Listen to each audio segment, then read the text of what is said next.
안녕하십니까? 마곡부동산TV 신규진입니다. 자, 이번 영상에서는 지난 3월 달에 서울시에서 발표한 2040 서울 도시기본계획이 이 마곡과 이 강서구 부동산에 어떠한 영향을 미칠 수 있는지, 한 번 더 천지개벽을 할 만한 그런 계획이 포함되어 있는지를 한번 알아보면서 우리가 좀 미진한 부분이 있다라고 하면 좀 더 요구해야 되고요. 이렇게 확실한 계획이 있다라고 하면은 우리가 좀 더 마곡과 강서구에 좀 더 투자를 많이 해야 될 것 같다는 생각에 여러분들에게 좀 정보를 드리려고 이렇게 준비를 했습니다. 어차피 이제 도시 기본 계획이라는 것은요, 아주 디테일한 계획안이 되어 있는 건 아니고요. 서울이라는 도시를 어떻게 개발할 것인지에 대한 전반적인 이런 것들이 나오는 그런 계획인데요. 그래도 여기서 어느 지역이 중점적으로 개발이 될 것인지라든가 이런 것들은 모두 다 나오는 그런 부분이고요. 이곳에서 제외가 된다라고 하면은 앞으로 좀 개발될 가능성이 없다라고 봐도 될 만한 그러한 계획이기 때문에 정말 중요한 그러한 발표였다라고 여러분들이 아시면 될 것 같습니다. 하지만 우리는 이런 도시 기본 계획에 좀 관심이 없는 그런 부분이 있었는데요. 여러분들 이제부터는 도시 기본 계획이라는 것이 정말 많은 이런 개발 계획을 내포하고 있는 것이기 때문에 제가 또 수시로 이런 개발 계획이라든가 또 이런 것들을 전달해 드릴 테니까는 우리 마곡부동산TV 구독과 좋아요 꼭 눌러주시고요. 구독을 하시면은 여러분들에게 도움을 드리도록 하겠습니다. 2040 서울 도시 기본 계획은요, 어차피 이제 오세훈 서울시장이 이제 계획안을 발표를 한 것인데요. 확정되는 것은 6일 지방선거 후에 이제 확정이 될 것으로 생각이 되니까 누가 선출이 되느냐에 따라서 조금 달라질 수 있고 또 이제 이대로 갈 수도 있다라는 점을 좀 양해해 주시면 감사하겠습니다. 자, 우선은요, 여러분들 이제 도시 기본 계획이 그렇게 중요한데 지금까지 나는 왜 이 도시 기본 계획이라는 것을 몰랐고 또 신경을 못 썼는지 또 이런 것들을 또 여러분들이 후회를 하지 않습니까? 그래서 이런 도시 기본 계획이 언제부터 발표가 되었고 어떻게 흘러왔는지를 좀 알면 이렇게 서울이 개발이 되었구나라고 어느 정도는 윤곽을 좀 여러분들이 아실 것 같아서 좀 역사를 제가 간추려 봤습니다. 자, 우선은요, 도시 기본 계획이 우리에게 적극적으로 이렇게 홍보가 된 것이요, 고건 전 서울시장부터가 아니었나 생각을 합니다. 1990년도에 2010 서울 도시기본계획이 발표가 됐고요. 또 조순 전 서울시장 때 1997년도였죠. 2011 서울 도시기본계획이 발표가 됐습니다. 그 후에는 이명박 전 서울시장이 2006년도에 2020 서울 도시기본계획을 발표했고요. 그 다음에 박원순 전 서울시장이 2014년도에 2030 서울 도시기본계획을 발표를 한 것입니다. 이제 2040 서울 도시기본계획을 2022년도에 땡땡땡 오세훈 서울시장이 된다라고 하면 오세훈 시장이 되겠죠. 이제 이렇게 발표가 될 예정인데 전 정치색을 드러나지 않게 하기 위해서 아직은 이렇게 비워놓은 것이다라고 중립적인 입장에서 비워놓은 것이다. 이렇게 좀 여러분들이 알아주셨으면 좋겠습니다. 자, 그럼 도시기본계획의 역사가 이렇게 발표가 된 것은 아는데 어떤 개발 계획이었는가? 이런 것들을 여러분들께 아주 짧게 정말 핵심만 간추려서 알려드리면서 이번 2040 서울 도시기본계획과 그리고 이 마곡의 부동산 그리고 강서구의 부동산에 어떻게 접목이 되고 또 어떻게 개발 계획안이 적용이 될지를 알려드리도록 하겠습니다. 1990년 전 고건 서울시장 2010 서울 도시기본계획을 발표를 했다라고 했는데요. 사실 이 서울 도시기본계획에서 가장 중요한 부분은 중심 체계입니다. 그래서 이 서울을 어디를 중점적으로 개발할 것인가 이런 것들이 이제 발표가 되는 것입니다. 그때는 이 중심지를 기존의 도심 사대문 안을 도심으로 설정을 했고요. 그다음에 부도심, 그러니까 부심이라고 이제 여기는 써 있는데 5개 지역 청량리, 신천, 영등포, 영동, 잠실을 중심으로 해서 부도심을 정하고 그다음에 지구 중심으로 해서 59개 지구, 한남부터 용산, 중고, 구리, 화양, 군자, 금호, 이렇게 해서 과천도 이 서울의 59개 지구 중에 한 지구로 이렇게 포함이 됐었던 거를 알 수가 있었습니다. 그래서 여러분들이 1990년도에 발표가 되고 나서 사실 이곳을 중심으로 해서 개발이 되는 어떤 그런 상황이었기 때문에 이런 곳이 핵심 지역이었다라고 여러분들이 좀 알면 좋을 것 같고요. 그 다음에 이제 97년도에 조순 서울시장이 2011 서울 도시기본계획을 발표를 했습니다. 그래서 그때는 도심과 4부 도심, 그리고 11개 지역 중심, 그리고 54개 지구 중심으로 지도상에 표시를 했는데요. 도심은 4대문 아니었고요. 그리고 부도심은 영동, 영등포, 용산, 왕십리, 청량리 이렇게 되어 있는데요. 2011년 이후부터는 수색을 개발하겠다. 뭐 이제 이런 계획안까지 있었던 것을 우리가 알 수가 있겠고요. 뭐 이런 식으로 개발이 될 것이다라고 뭐 이 당시에 발표를 했었던 것입니다. 그 이후에는요. 2006년도에 이명박 서울시장이 2020 서울 도시기본계획을 발표를 했는데요. 사실 저는 이제 이 서울 도시기본계획이 치밀하게 계획되고 또 이렇게 또 개발 계획이 진행이 됐었던 것이 이명박 전 서울시장부터가 아니었나 생각을 합니다. 뭐 이제 재개발, 재건축이라든가 이런 것들이 정말 많이 이제 시작을 많이 했던 그런 때였고요. 그때는 이제 원도심, 5개 부도심, 그리고 11개 지역 중심, 4대 생활권, 구중 생활권 뭐 이런 식으로 이제 발표를 했습니다. 그래서 기존의 도심은 계속적으로 이제 4대문 안, 이제 중구와 이제 종로가 중심이 되겠죠. 그리고 5개 부도심, 용산을 중심으로 해서 뭐 영동, 영등포, 청량리, 왕십리, 그리고 상암, 수색 이렇게 5개 부도심과 11개의 지역 중심, 그리고 구중 생활권 이렇게 발표가 되었습니다. 자, 그 당시에 우리가 이제 마곡이라는 곳이 이제 이때부터 나오기 시작을 했습니다. 그래서 마곡이라는 것은 보면은요, 전략 육성지라는 이름으로 표시가 되었었죠. 전략 육성 중심지는 이제 망우, 뭐 상계, 연신내, 뭐 이런 식으로 됐고요. 그리고 전략 육성지는 마곡과 문정이 이제 여러분들이 보실 수가 있는 것입니다. 그리고 이제 이렇게 생활권별로 나눠서 개발을 하겠다라는 이런 개발 계획이 있었고요. 그 이어서 이제 2014년도에 박원순 서울시장이 2030 서울 도시기본계획을 발표를 했던 것입니다. 이때는 조금 많이 바뀌었어요. 원도심이었는데 이제 3도심으로 바뀌고 7개 광역 중심 지역 그리고 12개 지역 중심 지역으로 이제 바뀌기 시작을 했습니다. 그래서 기존의 한양 도성과 더불어서 영등포와 여의도가 하나의 또 도심이 된 것이고요. 그리고 이제 영동이란 말이 빠지고 강남이란 말이 들어가면서 이 강남이 하나의 또 도심 지역으로 자리매김을 했습니다. 그래서 한양 도성과 영등포 여의도 여기는 금융 중심, 또 강남은 국제 업무 중심 이런 식으로 개편이 됐고요. 7개 광역 중심 지역은 용산, 그리고 상암 수세, 청량리와 왕십리가 기존의 부도심이 계속적으로 광역 중심 지역이 됐고요. 새롭게 잠실, 그 다음에 창동, 그리고 가산 대림, 그 다음에 마곡이 광역 중심 지역으로 발표가 된 것입니다. 그래서 2014년도 이후에 마곡이 많이 발전을 하신 거를 여러분들이 아실 겁니다. 이렇게 마곡이란 곳이 광역 중심 지역으로 발표가 되었고요. 그때부터 이제 마곡이라는 곳에 업무라든가 또 이런 교통 인프라 뭐 이런 것들이 집중돼서 개발이 되기 시작을 한 것입니다. 그리고 나서 2022년 올해 이제 2040 서울 도시 기본 계획안을 발표를 한 것입니다. 그래서 2022년도 3월 3일 날 발표를 했고요. 이것이 의회도 거쳐야 되고 뭐 여러 가지 공청회도 거쳐야 되는 그런 상황에서 아마도 6일 지방선거가 끝나면은 오세훈 서울시장이 당선이 되면은 뭐 이 안대로 갈 것이고요. 또 바뀌면은 또 바뀐 대로 또 이제 수정이 될 수 있겠지만은 우선은 제가 여러분들께 뭐 안 바뀐다라는 전제 하에서 한번 말씀을 드려보도록 하겠습니다.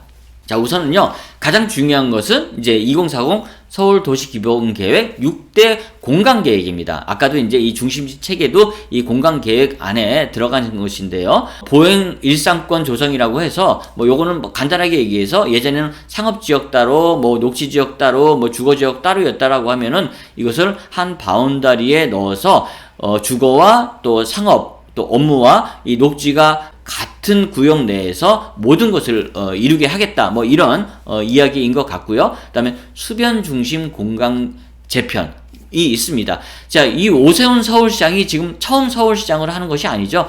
박원순 서울시장 이전에 이명박 전 서울시장 이후에 이 중간에 오세훈 서울시장이 원래 서울시장이었습니다. 그런데 다른 이유에 의해서 박원순 서울시장으로 이제 중간에 교체가 된 것인데요. 원래 이 오세훈 서울시장은 서울시장을 할 때부터 이 수변 중심으로 개발 계획을 많이 세웠습니다. 그러니까 수변을 좋아하시는 분 같아요. 그리고 컴팩트 시티를 주장을 했거든요. 그러니까 높게 올리는 이런 거를 좀 좋아했던 그런 시장이었습니다. 이번 역시도 수변 중심 높게 이 건폐율을 줄여서 높은 건물을 짓는, 그래서 뒤에서 조망권을 어느 정도 이제 확보할 수 있게끔 뭐 이런 식의 이제 계획을 좋아하는 그런 분입니다. 그렇기 때문에 박원순 전 서울시장이 했던 거에서 아마 그런 부분이 많이 바뀌지 않았을까라고 생각은 해볼 수가 있습니다. 그래서 수변 중심 공간 재편 뭐 이렇게 이런 것들이 어떤 하나의 핵심으로 공간 계획이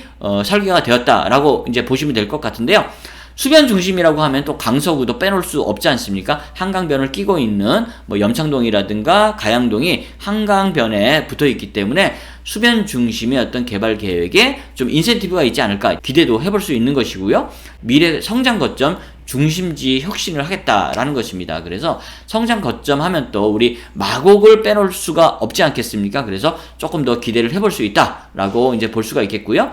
다양한 도시 모습, 도시계획 대전환, 그 다음에 기반시설 입주와 미래교통 인프라 확충, 이제 이렇게 해서 6대 공간 계획을 발표를 했고요. 세부적인 어떤 그런 내용을 좀 살펴보도록 하겠습니다.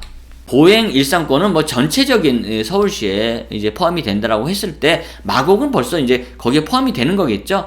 상업과 업무와 주거와 공원 뭐 이게 합쳐진 곳이 마곡이 대표적인 곳 아니겠습니까? 그래서 뭐 핵심 지역이다라고 우선은 볼 수가 있겠고요. 수변 중심의 어떤 이런 개발 계획이 눈에 띄고 있습니다. 그래서 수변의 규모 입지에 따른 단계별 전략 추진으로 수변 활성화를 도모하겠다라는 것이죠. 그래서 우리는 이 한강을 중심으로 한 개발 계획에 앞으로 좀 적극적으로 이제 노력을 해야 되지 않을까 생각을 합니다. 그 다음에 또 이제 우리 강서구가 노려볼 수가 있는 것이요. 지금 경인 아라뱃길이 사실 이 한강과 단절이 돼 있죠. 이 박원순 서울시장은 뚫는 것에 대해서 부정적이었는데 오세훈 현 시장 같은 경우에는요. 굉장히 예전부터 찬성론자였거든요. 그런데 아직까지 그에 대한 뭐 계획이라든가 이런 것들은 없어요. 그런데 이 경인 아라뱃길과 한강이 연결되는 이 부분이 사실 뭐 김포에도 연결이 되어 있지만은 이 강서구에도 굉장한 영향을 미칠 수 있는 부분이기 때문에 이런 부분도 우리가 이런 앞으로의 수변 중심의 이런 개발 계획에 포함이 되게끔 좀 노력을 해야 되지 않을까 생각을 합니다. 그래서 이 강서구를 통해서 이 경인 아라뱃길로 연결되는 부분, 이런 부분도 뭐 수변 수상 활용성 강화 뭐 여기에 포함이 될 수가 있는 것이거든요. 그래서 우리는 적극적으로 이런 것들을 좀 요구를 해야 되고요. 우리가 이런 것들이 강서구가 요구할 것은 굉장히 많다. 그래서 요구할 것은 요구해야 된다. 이게 그냥 가만히 있는다고 저절로 해주는 것이 아니라 우리 구민들 그리고 이 마곡의 주민들이 적극적으로 요구를 해야 되는 사항이다라고 여러분들이 좀 아셔야 될 것 같고요. 그 다음에 보시면 이렇게 지금 보시면 여의도, 이천, 한남, 옥수, 반포, 압구정, 성수 이쪽으로 이제 업무, 상업, 관광 중심으로 자리매김하겠다 이런 계획이 있는데요. 지금 보면은 우리 강서구 쪽은 지금 빠져 있죠. 예, 그래서 사실 이런 쪽도 우리가 요구를 해야 됩니다. 이제 새로 선출되는 뭐 시의원, 구의원 그리고 뭐 구청장 뭐 이런 분들이 더 노력을 해줘야 되지 않을까 생각을 하는 그런 부분이고요. 우리 강서구는 이 한강과 접해 있는 그런 부분이 있기 때문에 한강 개발과 더불어서 많은 노력을 해야 된다. 수변 중심의 어떤 이런 개발 계획에 적극적으로 동참하고 적극적으로 주장을 해야 되지 않을까 생각을 합니다. 그 다음에 여기 보시면요. 서울 도심의 높이 용적률들 도시 규제 완화로 서울 도심 활력 부여 이렇게 되어 있는데요. 이거는 지금 강서구에는 해당되지 않습니다. 서울 도심입니다. 즉 사대문 안, 뭐 예를 들어서 종로와 중구 이쪽으로 전 시장이었던 박원순 전 서울시장 때 이 종로와 중구를 중심으로 한 도심이 개발이 많이 안 됐습니다. 사실 이게 3도심으로 만든 그 이유가 여의도와 영등포 그리고 강남으로 이 도시 기능을 좀 분할을 하면서 이 도심 자체 기존의 사대문 안은 유네스코에 등재할 만큼 좀 보존 쪽으로 갔던 것이 사실이었는데요. 이제 서울시장이 바뀌고 나서 앞으로 이제 많이 기대가 되는 그런 부분에서 이렇게 높이 규제 완화 용적률까지 이제 바꿔준다라는 것이거든요. 그래서 이런 것들이 우리 강서구에도 적용될 수 있을 만큼, 왜냐면은 한강변에 개발이 되기 위해서 지역에서는 아직 용적률이 거의 꽉 찬 아파트들이 많거든요. 그래서 용적률 완화가 사실상은 충분히 필요합니다. 그리고 제가 이따가도 한 번 더 말씀을 드리겠지만은 2026년도에 우리 고도 제한이 풀리거든요. 그래서 2026년도 이후에 사실 개발할 수 있는 부분들이 이 한강 변호를 중심으로 해서 굉장히 많습니다.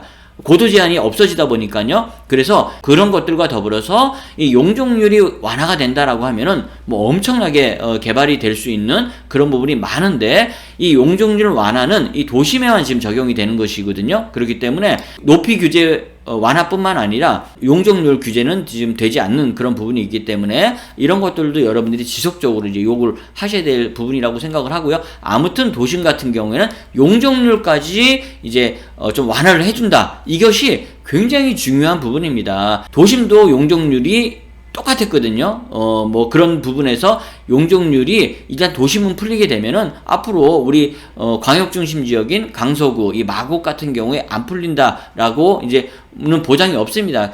그 이후에 재건축 같은 것들이 또 활성화될 수 있는 부분이기 때문에 지속적으로 이런 것들도 여러분들이 알고 좀 요구를 해야 되지 않을까 생각이 되고요. 자, 이렇게 권역별 중심지를 보시면요, 19개의 중심지를 집중 육성하여 4대 혁명축 활성화, 이렇게 또 발표가 됐습니다. 그래서 마곡이 보시면은 여기 마곡이 있습니다. 그래서 상암 수색과 더불어서 마곡, 김포공항, 그래서 김포와 인천, 감성문화 혁신축, 방송문화 미디어 R&D, 이게 2030 서울 도시 기본 계획에서는요, 마곡이 여의도를 거쳐서 강남 쪽으로 연결되는 그런 축이었는데, 지금 상암, 마곡, 김포공항 이 축으로 방송문화 미디어 R&D 쪽으로 지금 바뀌었거든요. 그러면 지금 이 방송문화 미디어 R&D 축이 과연 지금 우리 마곡에 들어와 있는 업체들과 맞는가를 여러분들이 생각을 하셔야 됩니다. 지금 보면은 미래융합 혁신축 해가지고 뭐 AI, R&D, 로봇, 마이스가 지금 이 양재 이 수서, 삼성, 양재 쪽으로 지금 갔어요. 그런데 마이스라든가 이런 것들이 지금 빠지면서 감성문화 혁신축, 방송문화 미디어 R&D 쪽으로 갔단 말이에요. 자, 이게 상당히 중요한 포인트예요, 여러분들. 바이오, 의료, ICT, 지금 이 창동에서 성수까지 가는 쪽으로 갔죠.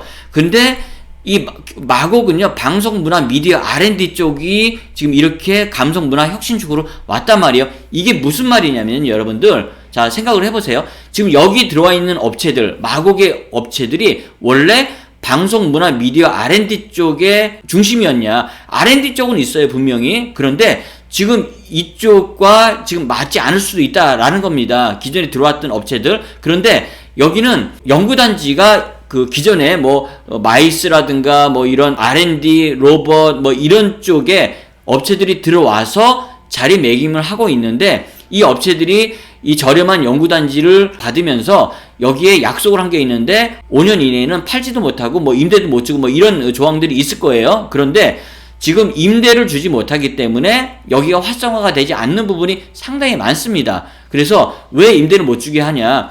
이런 업종들이 계속적으로 들어와 줘야 된다라는 거죠. 유사 업종들이. 그렇기 때문에 5년 이내는 그런 업종들만 들어와라, 뭐 이런 의미일 것 같은데, 지금 감성문화 혁신축으로 바뀌었단 말이에요. 그러면은 이거 전반적으로 다시 마곡에 대한 지구단위 계획이라든가 이런 것들이 바뀌어야 되는 겁니다. 그런데 계속적으로 유지가 되면서 다른 업종들은 못 들어오게 하고 계속적으로 이런 대기업들의 많은 공실들을 유지하게 하는 것은 이 마곡 발전에 전혀 도움이 안 됩니다. 그래서 이런 부분이 그 감성문화 혁신축으로 바뀌면서 이런 것들이 같이 바뀌어줘야 되는데 그런 얘기는 아직 없죠. 이런 것들을 어떻게 해야 되냐? 요구를 해야 되는 거죠. 그래서 여러분들이 예전에는 여기가 마이스라든가 이런 쪽으로 지금 중심이었다라고 하면은 분명히 여기도 광역 중심 지역으로 앞으로 이 혁신축에 해당이 되지만은 많은 업종 변화가 분명히 있을 거라는 것과, 그러면 기존의 어떤 이런 업종들과의 차이가 있기 때문에 이런 것들이 같이 바뀌면서 여러 가지 이런 방송 문화 미디어가 들어올 수 있게끔 확대가 돼야 됨에도 불구하고 아직 그런 계획이 없죠. 이런 것들을 여러분들이 어떻게 해야 된다? 요구를 해야 됩니다. 그래야지 여기가 더 빨리 활성화가 되고 빨리 안정화가 될 수 있다라는 점을 여러분들이 꼭 기억을 하시고 이런 부분에 대해서 동참을 해주셔야 된다. 이렇게 꼭 기억을 하셔야 됩니다. 그래서 여러분들이 이런 개발 계획을 알고 바뀌었으면 바뀐 대로 뭔가를 요구해야지만이 우리가 빨리 여기를 안정화될 수 있는 마곡으로 그리고 강석으로 바꿀 수 있다. 그리고 이제 김포공항까지 앞으로 이제 이런 감성문화 혁신축에 들어가면서 신성장 산업 거점으로 이제 되는 것입니다. 여러 가지 또 이제 정치권에서 김포공항에 대한 이야기도 나오고 있는데요. 김포공항이 어떻게 되든 간에 이러한 또 감성문화 혁신축에 포함이 되면서 김포공항까지 같이 개발이 될 수 있는 그런 부분에 포함이 됐다라고 여러분들이 꼭 기억을 해 주시기 바라겠습니다.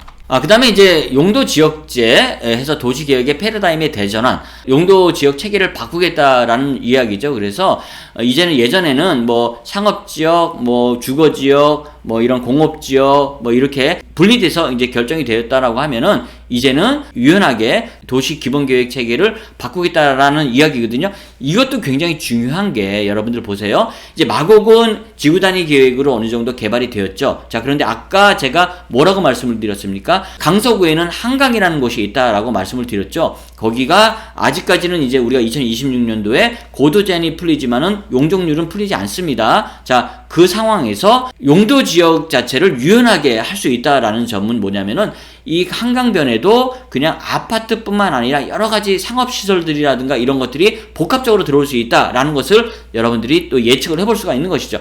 거기에 따라서 여러분들 지금 뭐가 CJ 부지가 아파트가 아니라 지금 상업 업무 시설로 바뀌고 있죠. 이제 곧 분양도 시작을 할 것 같은데요. 이제 이 CJ 부지를 중심으로 해서 이제 여기 이 한강변에 이제 아파트뿐만 아니라 다양한 문화시설, 상업시설, 업무시설, 그리고 주거시설이 함께 들어올 수 있는 그런 체계가 마련되었다라고 여러분들이 생각을 하시면 될 것 같습니다. 그래서 우리의 이 강서구 그리고 마곡의 중심은 어디다? 역시 마곡 그리고 김포공항 그리고 우리가 가지고 있는 한강변, 이것이 같이 개발이 되면서 이 강서구 전체가 굉장히 좋은 지역으로 발전할 수 있는 그런 계기가 마련될 수 있다라는 점에서 이런 2040 서울 도시 기본계획이 우리 강서구 그리고 마곡에는 중요한 의미를 가진다라고 여러분들이 생각을 해보셔도 될 것 같습니다. 뭐 그 외에도 보시면은 교통적인 어떤 그런 문제인데요. 자율주행 자동차 본격 운영 체계 구축해서 상암과 마곡, 뭐 상암과 여의도 해서 이제 마곡이 어떤 이런 자율주행 자동차 본격 운영 구축의 중심축으로 들어갈 수도 있을 것 같고요. 그 다음에 UAM, 뭐 이거는 이제 뭐 드론형 비행기라고 보시면 될 것 같습니다. 그래서 김포공항을 중심으로 해서 우선은 제일 먼저 용산국제업무지구와 이제 김포공항 상용화 노선이 시범 노선이 운영되는 어떤 첫 번째 케이스가 될 것 같고요. 거기에 이제 김포공항이라는 이 핵심 지역이 들어갈 수 있다라는 점에서 굉장히 앞으로도 이 UAM 우리가 앞으로의 이제 미래 교통의 좀 핵심이라고 볼 수가 있겠는데요. 거기에 또 중심지 역할을 할 수도 있다라고 여러분들이 이 2040 계획에 대해서 살펴보신 겁니다. 자, 저희 마곡 부동산 TV에서는요, 여러분들이 잘 알지 못하는, 그리고 여러분들이 그냥 스쳐 지나갈 수 있는 이러한 내용들을 중심으로 해서 여러분들께 좀 자세한 내용, 그리고 그런 개발 계획 내용을 알려드리고 있습니다. 좋아요와 구독이 그 힘의 원천이라고 생각하시고 많이들 눌러주시면 다음번에 더 좋은 영상으로 찾아뵐 것을 약속드리도록 하겠습니다. 감사합니다.